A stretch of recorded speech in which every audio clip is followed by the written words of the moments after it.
حضرت خدیجہ الکبریٰ کے پاس حضور آئے، فرمایا زملونی بصرونی، اے خدیجہ میرے ساتھ یہ ہوا ہے، میں نے یہ کچھ دیکھا ہے۔ جسم پر کپ کپی تاری تھی۔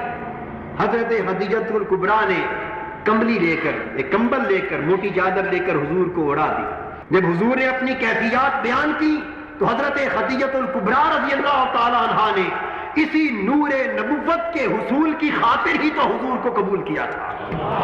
حضور کے اپنے زوجیت میں آئی تھی، وہ تو 15 برس سے اس دن کی منتظر تھی جس دن حضور کی نبوت کا اعلان ہو۔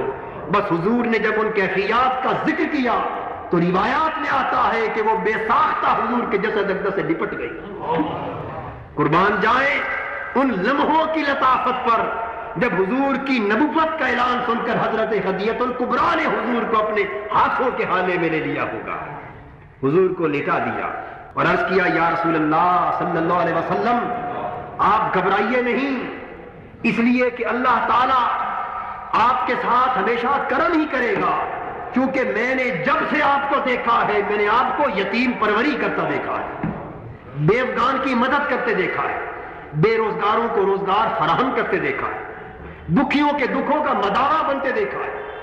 ہر ایک کے دکھ کا مداوا بننے والے کے ساتھ خدا کی ذات لطف و کرم کے سوا اور کوئی حال برقرار نہیں رکھ سکتی۔ اعلان نبوت کے بعد حضور کی نبوی زندگی کا آغاز ہو گیا، ہر سمت سے مخالفتیں بڑھ گئیں۔ نبوت کے اعلان کے بعد وسائل معاش منقطع ہو گئے۔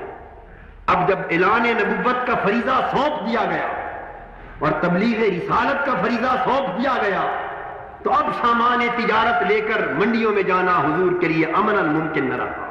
اس لیے اب ساری زندگی توحید اور رسالت کے پیغام کی تبلیغ پر صرف ہونے لگی۔ زندگی کا ایک ایک لمحہ محبوب کے پیغام کو کرۂ ارض کے گوشے گوشے تک پہنچانے کے لیے وقت ہو گیا۔ اب نہ ذاتی کاروبار کے لیے کوئی وقت بچا، نہ حضرت خدیجہ الکبریٰ کے مال تجارت کے فروغ کے لیے کوئی وقت بچا۔ اب تو صبح و شام ایک ہی دھن ہے اور وہ توحید کے پیغام کو کرۂ ارض کے گوشے گوشے تک پہنچانا ہے۔ اس طرف مخالفتیں کھڑی ہو گئیں، مزاحمتیں کھڑی ہو گئیں۔ یہاں ایک بات ذہن میں آ گئی، وہ بھی عرض کرتا چلوں کہ جناب ابو طالب کے گھر سے حضور الگ گھر میں تو آباد ہوئے تھے، لیکن ذہن میں یہ خیال نہ آئے کہ وہ جو ان کی مالی مدد کا ایک کام حضور نبھاتے چلے آ رہے تھے اس کا کیا بنا۔ تو جب حضور علیحدہ ہوئے تو فرمایا چچا جان مجھے آپ کی مالی دشواریوں کا علم ہے، اب میں یہ چاہتا ہوں کہ آپ کے مالی احوال میں ممت بننے کے لیے آپ کے بیٹے علی کو اپنی زیر کفالت لے لوں۔ حضرت ابو طالب کے گھر سے الگ ہوتے ہوئے حضرت علی شیر خدا رضی اللہ تعالیٰ عنہ کو حضور نے اپنے گھر لے لیا۔ تو یہ وہ خوش نصیب فرزند حضرت ابو طالب ہے، یہ وہ خوش نصیب صحابی ہے حضور کا، یہ وہ خوش نصیب فرد ہے عالم اسلام کا کہ پہلے دن سے جس کی پرورش آغوش مصطفیٰ میں ہوئی۔ تو حضرت علی شیر خدا رضی اللہ تعالیٰ عنہ نے حضور کے آغوش میں پرورش پائی، تو حضرت علی کو ان کی کفالت کا بوجھ حضور نے اپنے ذمے لے لیا۔ اور حضرت علی کے ایک بھائی تھے جن کا نام تھا طالب، اس کی کفالت کا بوجھ حضور نے اپنے چچا عباس کو دے دیا۔ دو ہی بیٹے تھے، فرمایا چچا ابو طالب ایک بیٹا میں لے لیتا ہوں، ایک چچا عباس لے لیتے ہیں، آپ پر تمام معاشی کفالتوں کا بوجھ اٹھ جائے۔ اب باہمی تعلق قائم رہا، ہر طرف سے مخالفتیں، مزاحمتیں، سارا معاشرہ دشمن ہے، سارا ماحول دشمن ہے، پورا عالم کفر، عالم شرک حضور کی مخالفت میں متحد ہو کر ایک چٹان بن گیا۔ اور اللہ کے سوا دنیا میں صرف دو ہستیاں ہیں جو ظاہراً حضور کی مدد کر رہی ہیں، وہ کون ہے؟ ایک حضور کی پیاری زوجہ رفیقہ حیات حضرت خدیجہ الکبریٰ ہے اور ایک حضور کے چہیتے چچا جناب ابو طالب ہے۔ بس ان دو نفوس کے سوا معاشرہ عرب کا کوئی فرد حضور کے مشن کا حامی نہیں ہے، ظاہراً حضور کا کوئی پشت پناہ نہیں ہے۔ اور حضرت خدیجہ الکبریٰ پھر وہ خاتون ہے جن کو اسلام کی تاریخ میں سب سے پہلے میرے آقا کا کلمہ پڑھنا نصیب ہوا۔ حضرت خدیجہ الکبریٰ نے اس وقت کلمہ پڑھا جب اعلان نبوت یا وحی کے نازل ہونے کی خبر بھی کسی کان کو نہ ہوئی تھی۔ غار ہرا میں وحی اتری، حضور نے پہلی خبر حضرت خدیجہ الکبریٰ کو دی، اور خبر سنتے ہی 15 سال سے حضرت خدیجہ الکبریٰ نے حضور کی سیرت کو دیکھ تو پہلے ہی لیا تھا۔ وہ سمجھتی تھی کہ اگر نبوت کا کوئی اہل ہو سکتا ہے تو اسی سیرت کا مالک ہو سکتا ہے۔ بل یہ خبر سنی تو حضور کی نبوت پر ایمان میں آئی، اور اس کے بعد پھر سینہ سپر ہو گئی، اپنا مال و دولت، اپنا سب کچھ حضور کے مشن اسلام پر خرچ کر دیا۔ حضرت خدیجہ الکبریٰ کا مال و دولت حضور کے مشن کی مدد پر صرف ہو رہا تھا، اور ادھر جناب ابو طالب کی قوت بازو، ان کا اثر رسوخ، اور وہ گھر سے باہر حضور کا دفاع فرما رہے تھے۔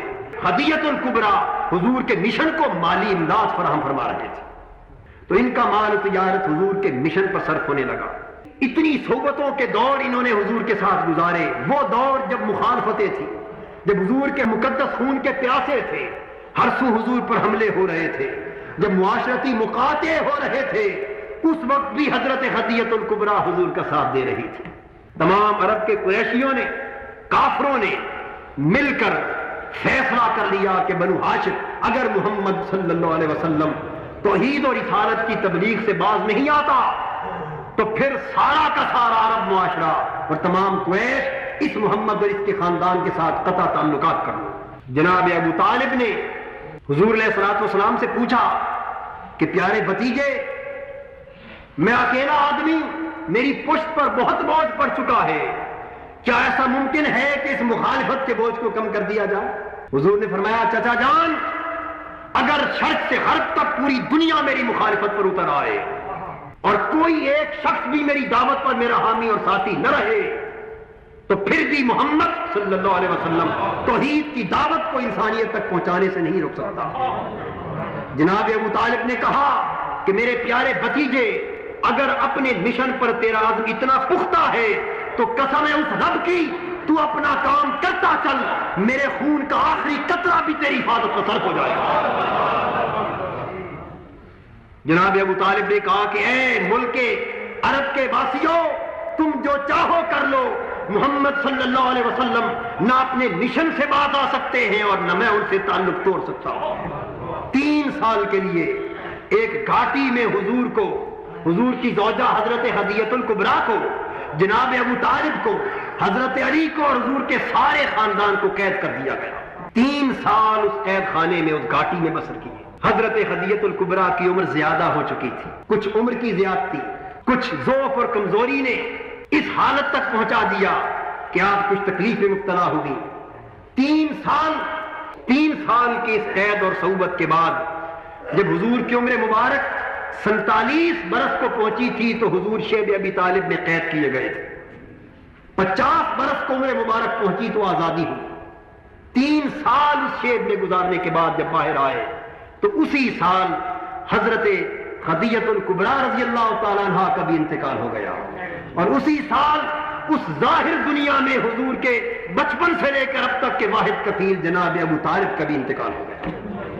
یہ 2 ساتھی جو پہلے دن سے حضور کے دفاع کے ساتھی تھے، ان کے انتقال پر حضور کو اتنا رنج اور اتنا دکھ ہوا کہ اس سال کو حضور نے عام الحزن قرار دے دیا کہ یہ سال میری زندگی کے غم کا سال ہے۔ اور جب حضرت خدیجہ الکبریٰ رضی اللہ تعالیٰ عنہ کا انتقال ہوا تو ان کی عمر 65 برس کے قریب تھی۔